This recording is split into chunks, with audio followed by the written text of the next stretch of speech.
En el marco de la evolución de los sistemas de la información y la asignatura de administración de bases de datos, tenemos lo que es el tema de las bases de datos no SQL y el almacenamiento distribuido.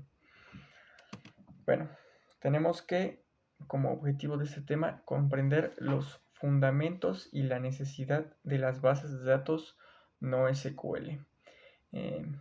Tenemos que comprender los principios esenciales de este tipo de bases de datos y las razones históricas por las que hubo una transición de bases de datos estructuradas a lenguajes no SQL o no estructurados.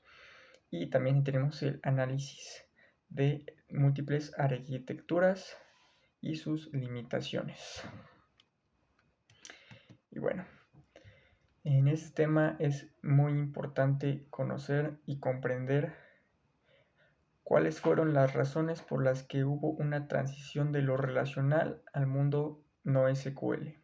Porque durante décadas el modelo relacional, también denominado como almacenamiento estructurado, fue pues el principal en sistemas bancarios, ERPs y CRMs.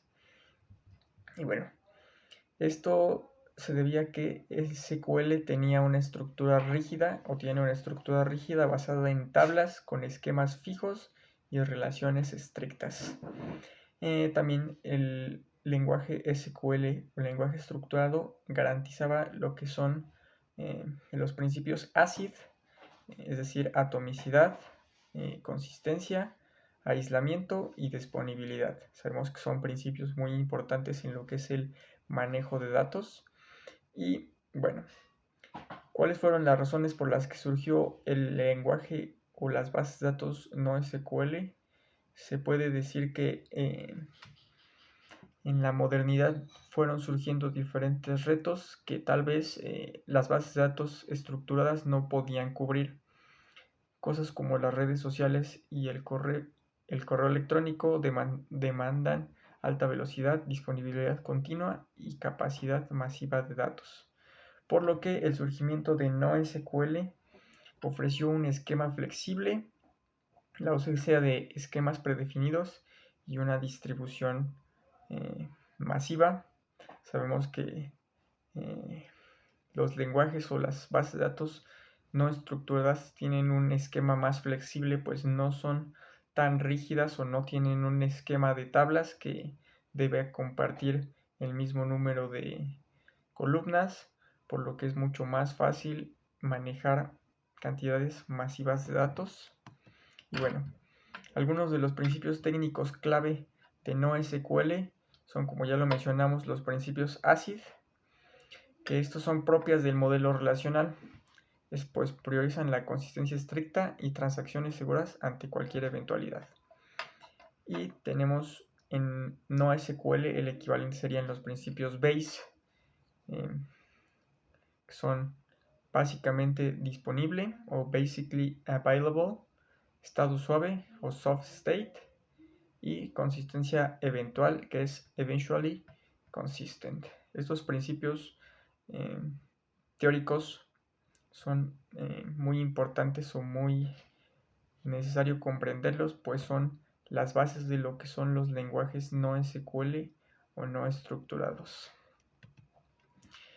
Y bueno, algunos de los pilares que tenemos en NoSQL son la escalabilidad horizontal, que es un crecimiento basado en la adición de nodos genéricos o aumentar recursos de un mismo servidor.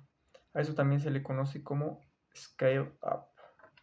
Y bueno, otro de los pilares de NoSQL podría ser el almacenamiento diverso, orientado por ejemplo a lo que son los documentos, o el clave valor, que es una de las partes más importantes de lo que es el NoSQL. También está lo que son los esquemas flexibles y dinámicos que permiten modificar la estructura de las bases de datos. Y finalmente la tolerancia a fallos y la alta disponibilidad. La replicación automática de datos en centros de datos distribuidos. Todos estos pilares marcan la diferencia en lo que serían los sistemas NoSQL y SQL, o estructurado y no estructurado, haciendo el manejo de datos un área con muchas más alternativas y formas de manejar lo que es la información.